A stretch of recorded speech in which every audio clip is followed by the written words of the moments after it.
Bueno, el tema, como habíamos comentado, es uso de resistencias de puesta a tierra de neutro en las industrias minera y petrolera.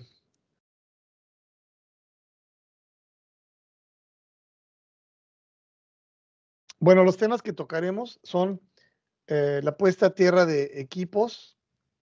Hablaremos un poco también de la evolución de los sistemas de puesta a tierra. Y dentro de esto estará la parte de eh, los sistemas o tecnologías de puesta a tierra por el neutro flotante, neutro sólidamente aterrizado, alta y baja resistencia. También tocaremos el puntos de qué es la corriente de carga capacitiva. Hablaremos en detalle de cómo es una resistencia de puesta a tierra, qué es el monitoreo de resistencia, localización de fallas y algunas aplicaciones específicas como son protección personal y otras aplicaciones en minería y en petróleo.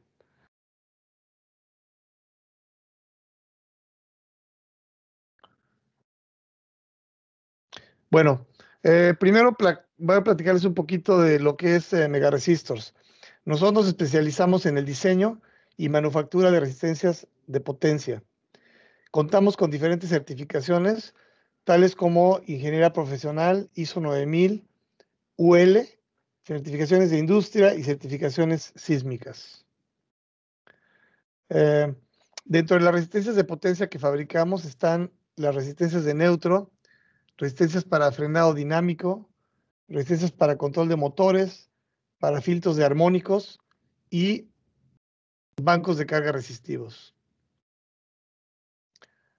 En cuanto a la relación que tenemos con Nicol es, eh, de, de, es para trabajar en conjunto, dando soluciones para diferentes industrias, tales como son la agroindustria, industria pesada, industria de construcción, minería y energía, gas y petróleo, que son las que enfatizaremos ahora. Bueno, primero que nada, vamos a hacer una distinción entre lo que es la puesta a tierra de equipo, que es la que tenemos al lado izquierdo de la presentación, y la puesta a tierra de sistemas, que es lo que tenemos al lado derecho. Um, la puesta a tierra de equipo se refiere, o en inglés se le conoce como equipment grounding and bonding, y la puesta a tierra de sistemas se conoce como system grounding. Entonces, aquí la palabra clave es equipo y acá es sistema. Aquí estamos poniendo a tierra básicamente el caparazón o el gabinete del equipo, y aquí estamos poniendo a tierra el sistema eléctrico. Bueno, en la parte de puesta a tierra de equipo, lo que queremos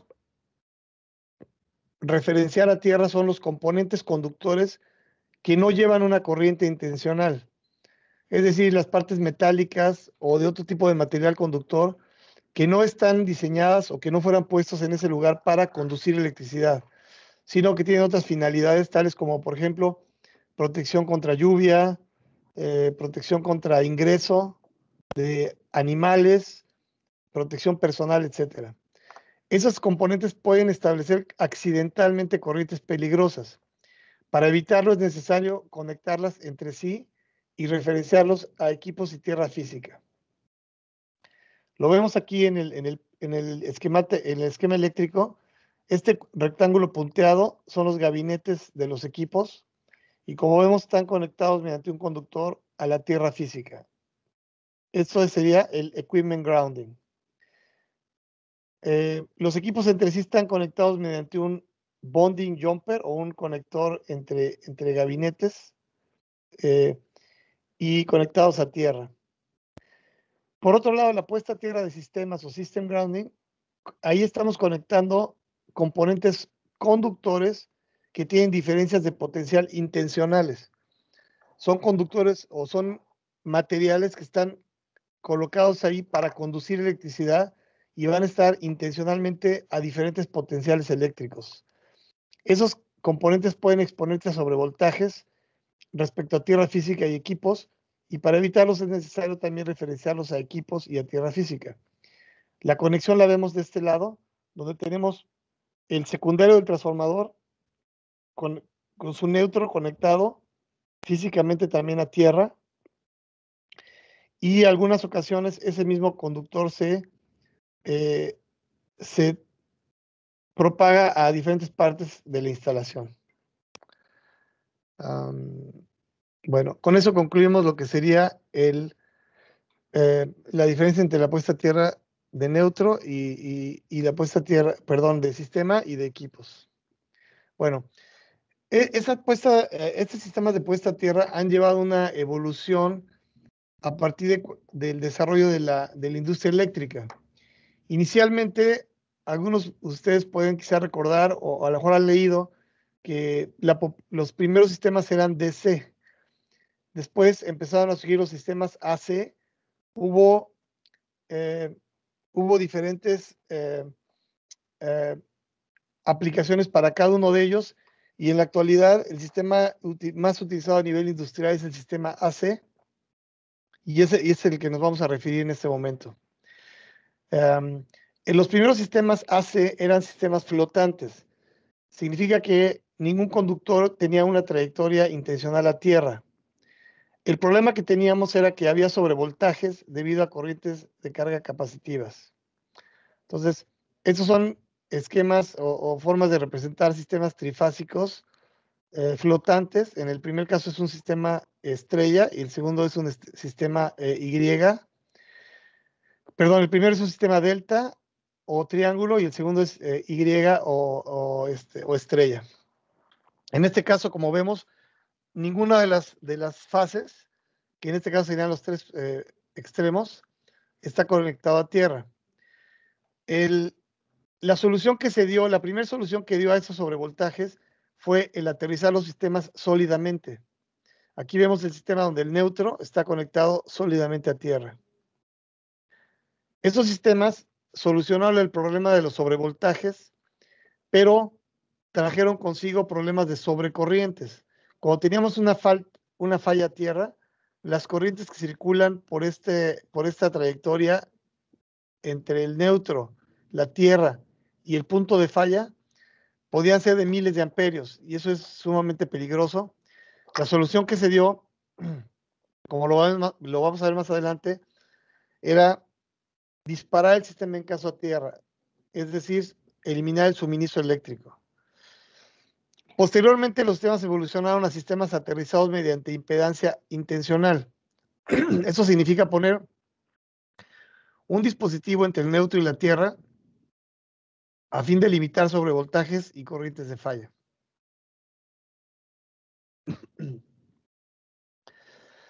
La terminología IEC la mostramos aquí abajo de la terminología ANSI, y aquí se muestra también los diferentes esquemas flotantes, sólidos o con impedancia intencional.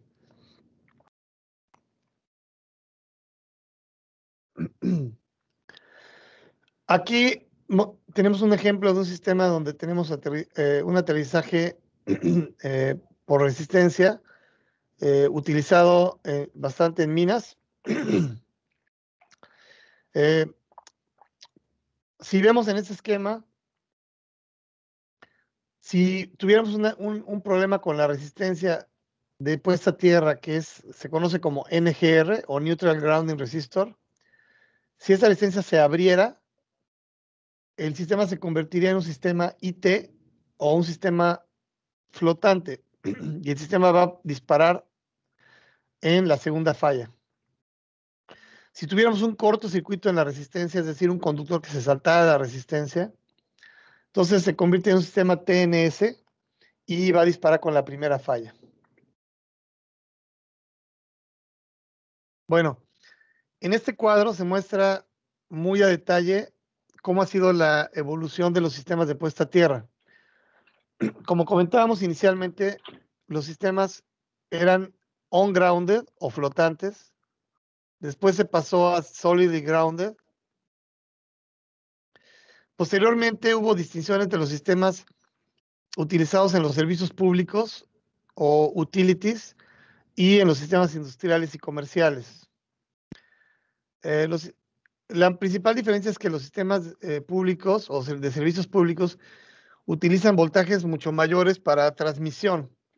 Entonces, siguieron utilizando aterrizaje sólido, mientras que en los sistemas industriales se empezó a utilizar, dependiendo si eran de bajo, medio o alto voltaje, se empezaron a utilizar sistemas de puestos a tierra por dispositivos tales como resistencias o reactores.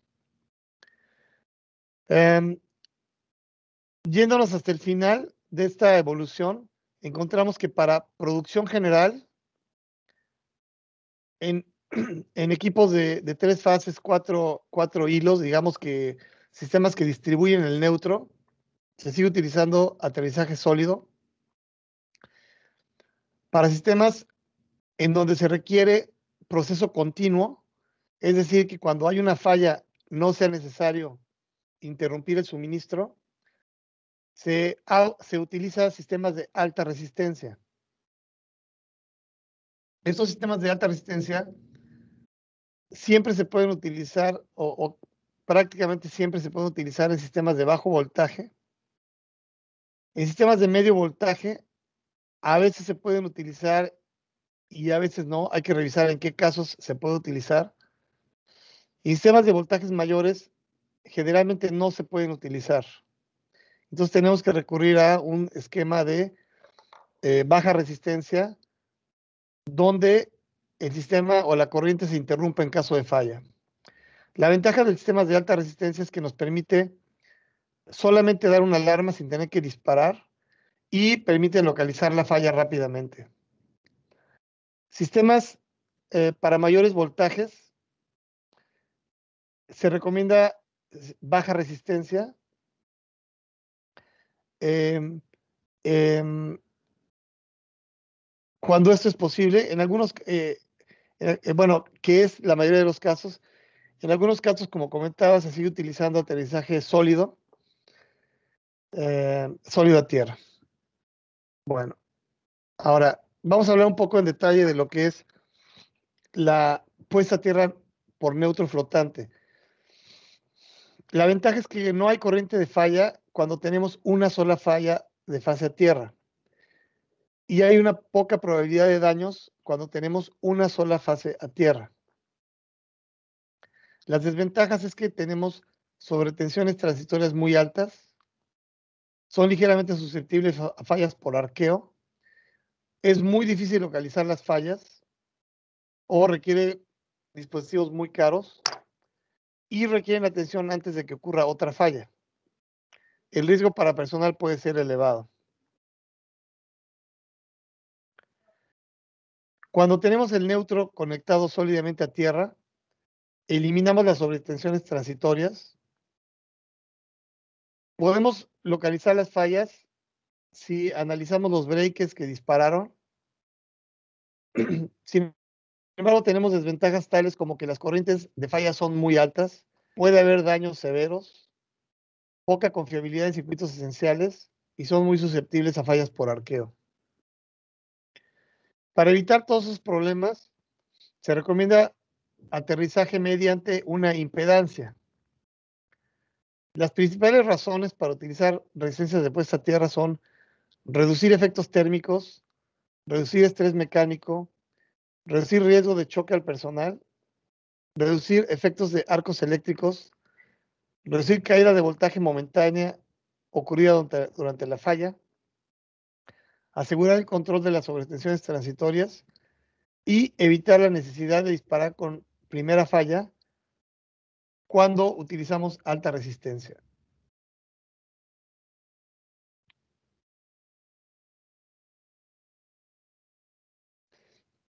El aterrizaje mediante baja resistencia tiene la ventaja de que elimina sobretensiones transitorias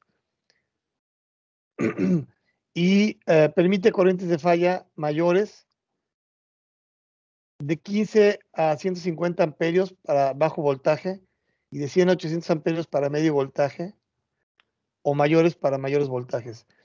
El relé de falla a tierra debe disparar desde el 10% de esta corriente. Las desventajas son, requiere disparar en caso de falla, es a veces difícil localizar la falla, existe una posibilidad de fallas por arco, no permite distribución de neutro y ¿Cuál es la solución para no permitir la solución de neutro?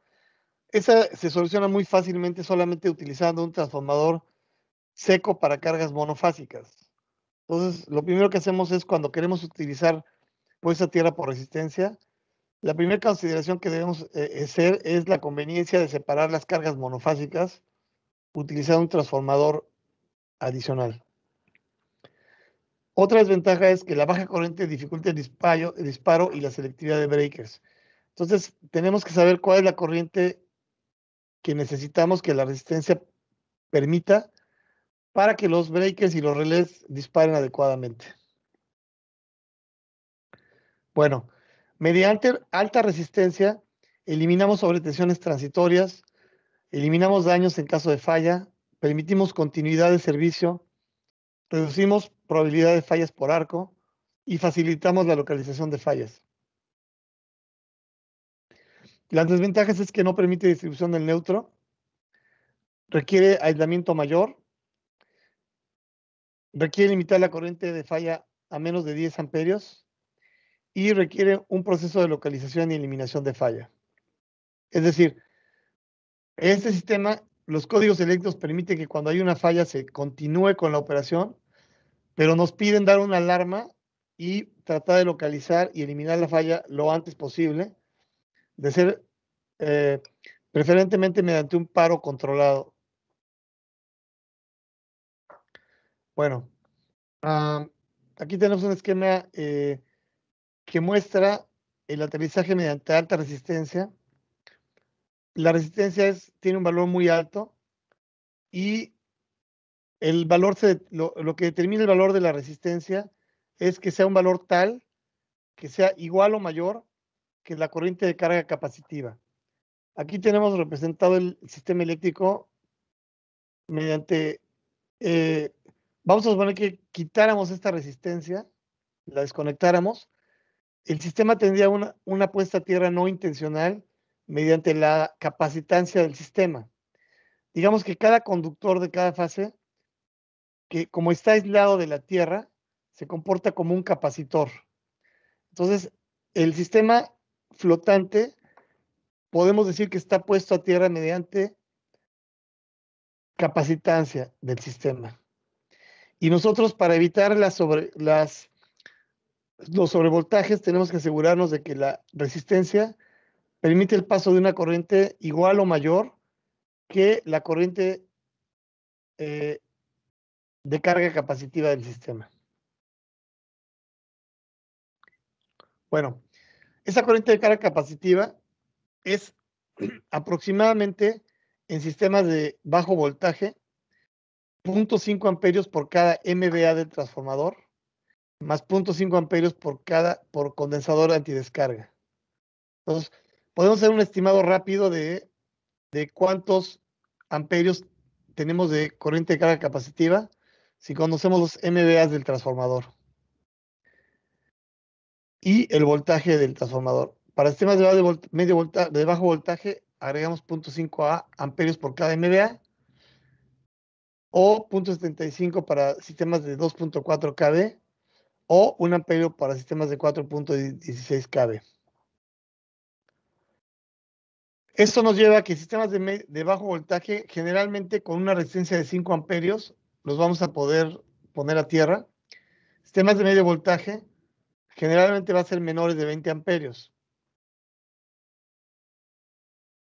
Bueno, si queremos hacer un cálculo más preciso, en lugar de considerar los MVA del transformador, podemos considerar cuántos pies o la longitud de los cables y el tipo de grosor o de tipo de cable que estamos utilizando.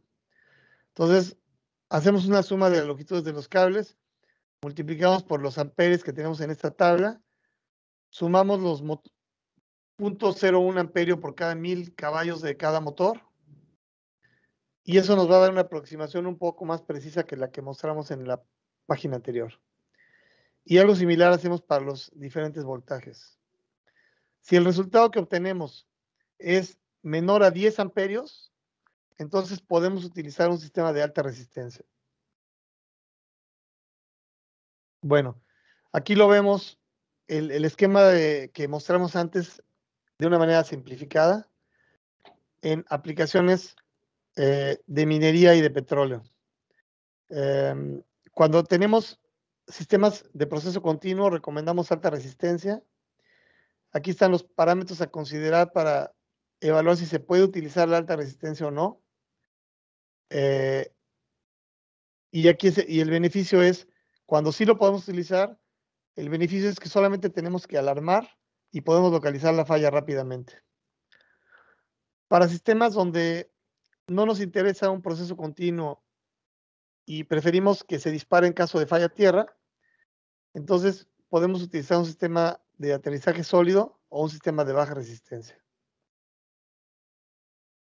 Bueno, pasamos al tema de las resistencias de neutro.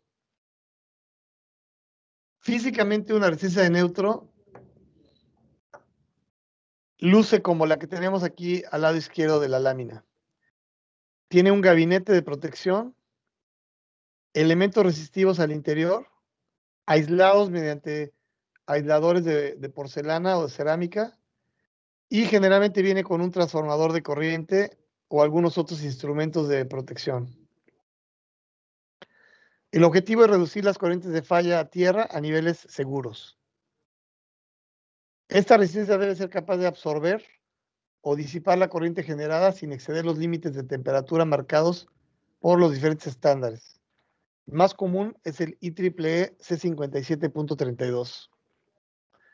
Debe contar con niveles de aislamiento requeridos para el voltaje de operación y debe mantener su valor óhmico durante el intervalo requerido de operación. El valor óhmico eh, depende si la resistencia es de uso de operación continua. Se recomienda que no cambie más del 20% de su valor óhmico. Y si es una resistencia de operación de 10 segundos, se recomienda que no cambie más del 100% del valor óhmico. Bueno, las resistencias de neutro también se diseñan tomando en cuenta otros requerimientos, tales como la protección y el material del gabinete. La protección más común es NEMA 3R o IP23, sobre todo para uso continuo, ya que permite la ventilación de la resistencia. Para operación de 10 segundos es posible utilizar protección NEMA 4 o IP56, ya que no requerimos ventilación porque la resistencia solamente opera por 10 segundos o menos. Esta protección generalmente se hace de acero, también puede ser de acero galvanizado, acero inoxidable o aluminio. El acabado generalmente es fosfatado y electropintado. Eso es para evitar al máximo la corrosión. Cuando tenemos acero inoxidable se puede utilizar acabado natural. También se puede utilizar galvanizado y también la pintura puede ser en diferentes tipos de colores. El color estándar es el color gris que vemos aquí, pero también puede ofrecerse colores especiales que a veces son solicitados por diferentes clientes. El tipo de terminales puede ser internas o externas, puede ser superiores o laterales, digamos, colocadas en la tapa, colocadas a los lados o al interior del gabinete. Otros requerimientos son la protección sísmica. El estándar más común es el IEEE 693, que cuenta con niveles bajo, moderado o alto. El método para determinar si un gabinete cumple o si una resistencia cumple con este estándar puede ser mediante una mesa de vibraciones, análisis estático o análisis dinámico. El análisis estático es el cálculo más básico que se puede hacer. Eh, en general, si se puede evitar, se recomienda que se evite y que se haga mejor un análisis dinámico mediante una simulación de las vibraciones o efectos eh, especificados en el estándar. La forma óptima de probar es mediante la mesa de vibraciones, en donde la resistencia se somete a vibraciones típicas que se han experimentado en los sismos más extremos. Eh, de esa manera tenemos el 100% de seguridad que la resistencia va a poder soportarlos. Para eso lo que se otorga es una certificación sísmica.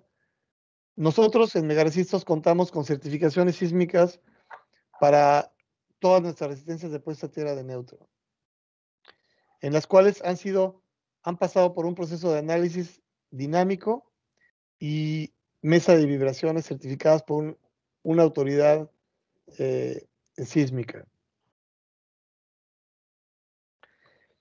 Otros requerimientos pueden ser la transportación. A veces los equipos van a ir por vía terrestre, aérea o marina. El empaque tradicional es la tarima de madera que tiene que cumplir con normas fitosanitarias para exportación. A veces cuando el equipo va a transportarse por caminos de terracería, eh, necesitamos que nos lo indiquen para poder hacer un empaque adecuado. También es importante que se nos indique el tipo de almacenaje que se va a tener para la residencia antes de que sea instalada. Otros requerimientos pueden ser transformadores de corriente y de voltaje, transformadores zigzag, utilizados para secundarios que no tienen neutro disponible. También transformadores tipo step down o de bajada para o transformadores reductores. Sensores de corriente y sensores de resistencia para monitoreo de la resistencia y de la falla.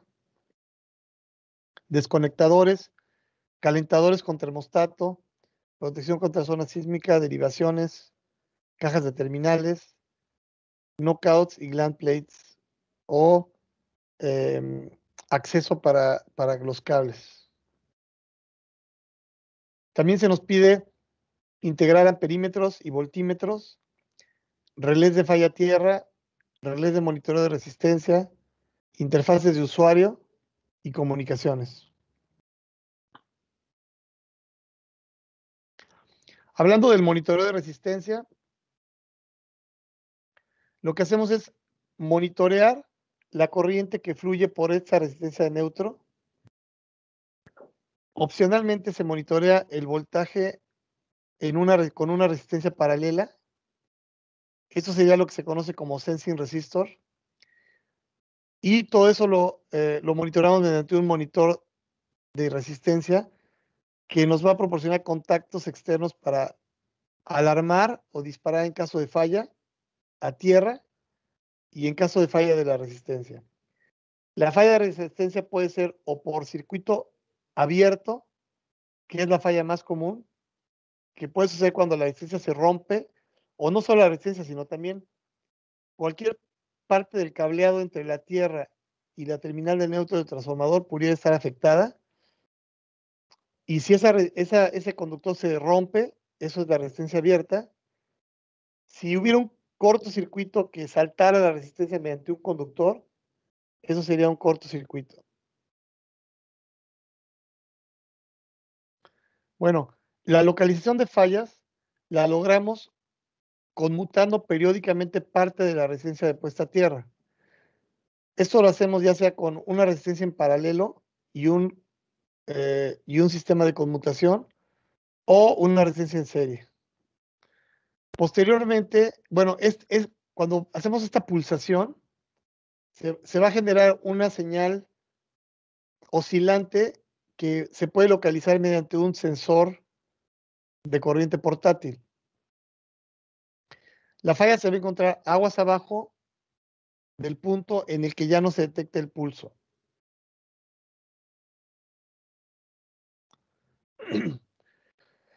Otra aplicación que tenemos disponible es la protección de personal, que aquí lo que se hace es se combina un shock block de protección de uso industrial junto con opciones de resistencia de neutro y transformador zigzag. Este equipo puede ser fijo o puede ser móvil, como lo vemos aquí. Y contamos en este caso también con un breaker, un shock block y, y una resistencia y un zigzag de puesta a tierra. Ejemplos de aplicaciones. En refinería, por ejemplo, tenemos uso frecuente de variadores de velocidad para operar torres de enfriamiento. Esos variadores se ponen a tierra mediante alta resistencia para limitar las corrientes de falla a niveles seguros. En ejemplos específicos se utilizaron resistencias de puesta a tierra con relés de protección Little Fuse tipo EL731. Este se utilizó en particular porque también tiene detección de falla, también monitorea fallas de DC, además de las fallas de AC. En caso de oleoductos, sistemas de 5 kV fueron puestos a tierra mediante resistencias monitoreadas con el relé Little Fuse SE330. Equipos de perforación. Se han reemplazado sistemas flotantes por sistemas de alta resistencia con transformador zigzag y relé de protección SE330, además de relés Little Fuse SE701 en cada alimentador. Esto permite saber no solamente cuándo se da la falla, sino saber en qué alimentador se dio la falla. Opcionalmente podemos también tener sistemas avanzados de protección de segunda falla, en la cual estos relés SE701 están monitoreados a través de un controlador y podemos asignar un nivel de prioridad a cada relé y disparar solamente el relé de menor prioridad. En el caso de minería subterránea, para incrementar seguridad del personal y proteger equipos móviles, como puede ser palas de excavación, se utilizaron sistemas de alta resistencia combinados con relé SE135 de monitoreo de cables de 10 kilómetros. Bueno, con eso llegamos a la sesión de preguntas y respuestas. Entonces, pueden enviarlas mediante el chat o si activan su micrófono mediante el micrófono.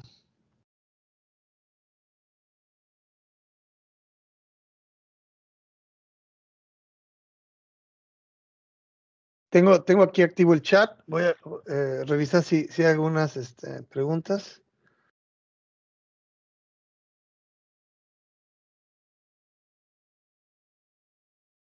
Que no veo ninguna.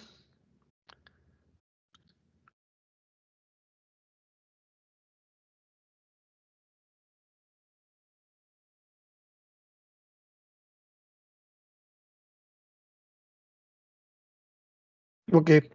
Me pregunta aquí Ariel Ñancupil, ¿cuándo se debe recomendar una NGR continua o con tiempo definido? Bueno, la NGR de uso continuo se puede recomendar realmente. Aquí vamos a hacer una aclaración.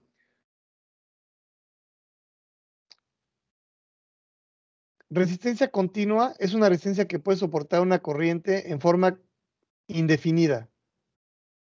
Una resistencia de tiempo definido es una resistencia que puede soportar una corriente por un tiempo específico.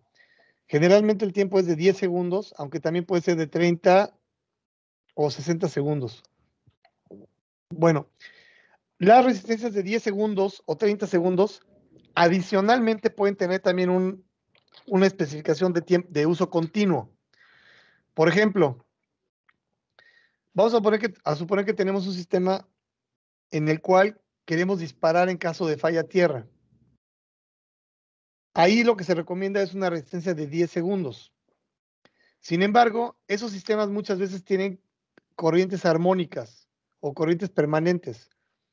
Cuando este es el caso, entonces la resistencia se tiene que especificar con un tiempo de 10, una corriente para 10 segundos más una corriente continua. Un caso típico es, por ejemplo, una resistencia de 400 amperios por 10 segundos y 20 amperios continuos. Esa resistencia va a poder tener una corriente de 20 amperios de forma indefinida y cuando tenga una corriente de 400 amperios, la va a poder mantener por 10 segundos.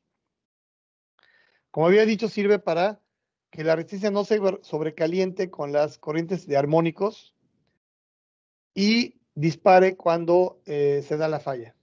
Ahora, ¿cuándo utilizar una resistencia que sea puramente continua?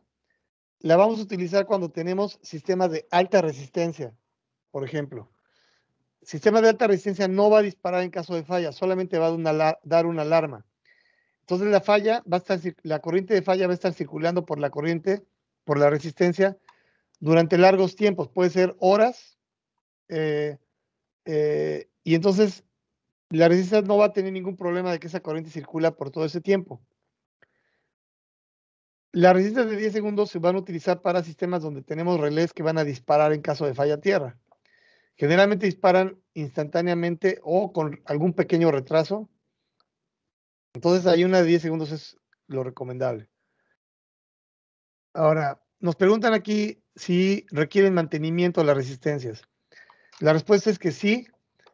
Dependiendo del lugar donde esté instalada la resistencia, es necesario periódicamente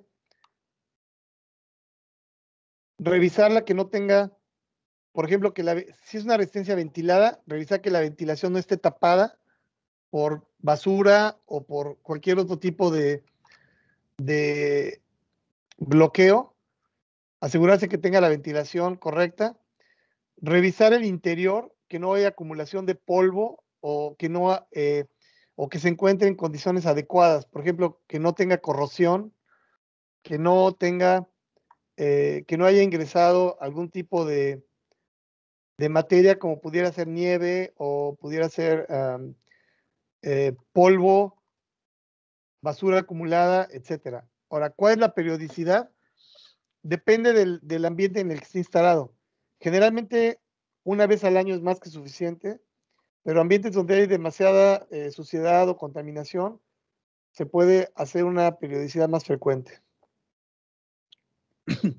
En el manual damos instrucciones de cómo hacer ese mantenimiento.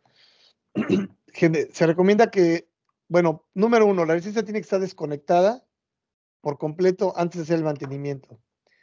Segundo lugar, se recomienda no utilizar agua, sino solamente hacer la limpieza en seco, ya sea mediante aire a presión. Ahora, si se llegara a utilizar agua, entonces se tiene que esperar a que la resistencia esté perfectamente seca antes de conectarla. Bueno, otra pregunta que tenemos aquí es si una instalación tiene diferentes niveles de voltaje, ¿es recomendable instalar una NGR para cada transformador o si se puede utilizar solo una en el transformador principal?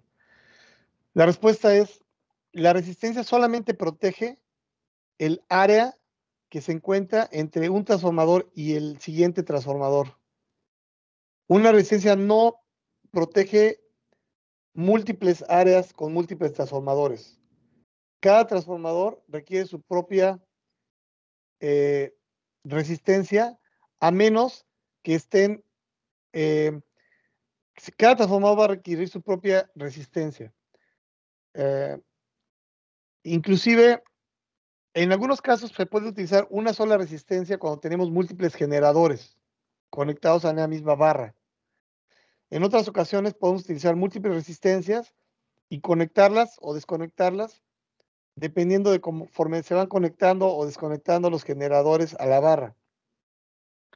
A veces para evitar esto se recomienda tener, en lugar de conectar el generador a la resistencia de puesta a tierra, conectar la barra. Entonces, eso se puede lograr mediante un transformador zigzag conectado a la barra y una resistencia de neutro conectada al transformador zigzag. De esa manera se pueden conectar y desconectar múltiples transformadores a la barra. Otra pregunta que tenemos aquí es, para fallas de alta impedancia, ¿es recomendable utilizar una NGR? Bueno, lo que sucede es que normalmente no sabemos cuál va a ser la impedancia de la falla. La falla puede ser de alta o de baja impedancia. Entonces, la respuesta es sí, sí se recomienda utilizar una NGR para fallas de alta o baja impedancia.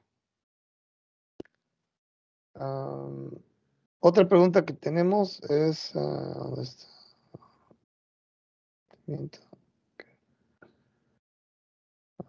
Bueno, creo que son las preguntas que tenemos hasta el momento.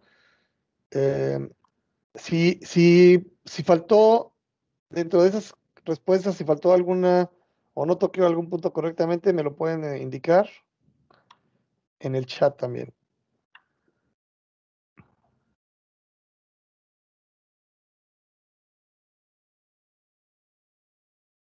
Bueno, eh, si no hay ninguna pregunta, bueno, quiero agradecerles la, la participación en este seminario. Bueno, hay una pregunta aquí, dice.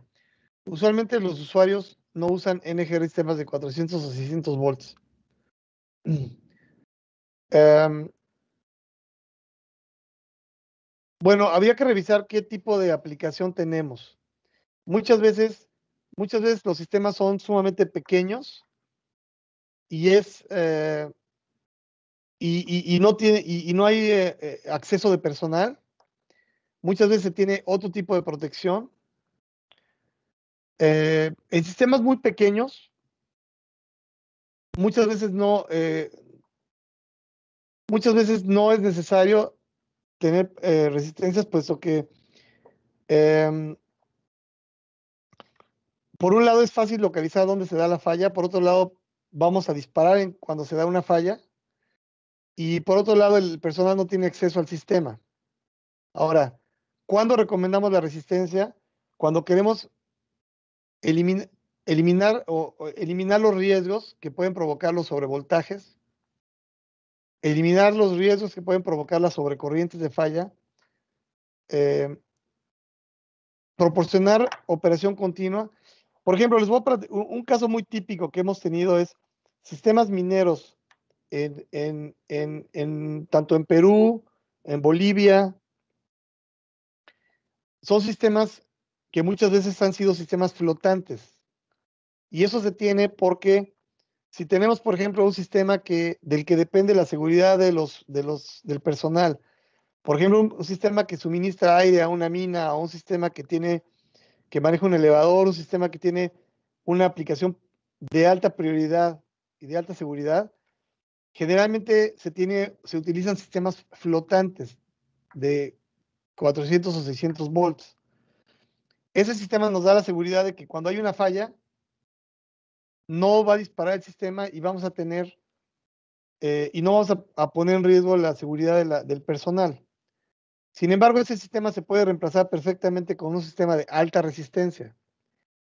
Y la ventaja es que los sistemas flotantes, cuando tenemos una segunda falla, son sumamente peligrosos. Y cuando tenemos una primera falla, muchas veces no sabemos o no nos enteramos de que está esa falla. Entonces, eh, se ha dado el caso en estas minas que ha habido accidentes serios donde ha habido muertes y después de hacer el análisis correspondiente se ha determinado y se ha exigido a las minas utilizar sistemas de alta resistencia. Entonces hemos tenido varios proyectos tanto en Perú como en Bolivia, otros países, donde se ha hecho una migración de sistemas flotantes en minas a sistemas de alta resistencia. Entonces, ¿cuándo recomendar el uso de una resistencia para sistemas de bajo voltaje? Bueno, cuando el cliente requiere operación continua y requiere seguridad para sus empleados y requiere también seguridad para su instalación. Evitar que se quemen los transformadores o los motores o los diferentes equipos que se tienen. Um, bueno, no sé si existe alguna otra pregunta. Ok. Bueno, quiero agradecer de nuevo que hayan participado en este seminario.